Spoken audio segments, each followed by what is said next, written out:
د مرګ کې خپل لومړي عملیات ترسره کړل. دا چې عملیات یې چیرته ترسره کړل، څومره د هېواد دښمنان ختم کړل، ټول جزئیات موږ سره په ویډیو کې کتلی شئ. درنو لیدونکو سلام، وخت مو نیکمرغه. د مرکتي 20 کسیز ګروپ په لومړي ځل پکتیا کې عملیات ترسره کړل. د ځانګړو عملیاتو کلي اردو د مرکتي د لومړي ځل لپاره وړمه شپه د پکتیا ولایت ډنډ پټان ولسوالۍ په مربوطاتو کې د طالبانو په یو ستر مرکز یرغلیز عملیات ترسره کړل. امنیتي معلومات ښیي چې دغه عملیات د پکتیا په ډنډ پټان ولسوالۍ کې د مرکتي لخوا ترسره شوي، چې له امله یې طالبانو ته درانه او مالي او ځاني زیانونه اوښتي.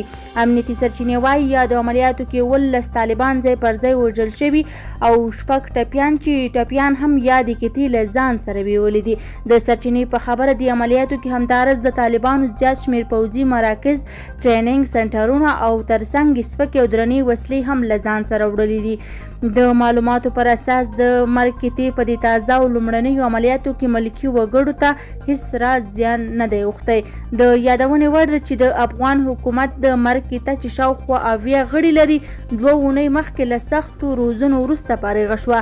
دغه کته هغه کسان راټول شوي چې د 1000 تنو سرتیرو له منځه امتحان ورکړی و. زموږ ویډیو تر همدې ځایه وه. که مو ویډیو خوښه شوې وي، ویډیو لایک او زموږ چینل سبسکرایب کړئ.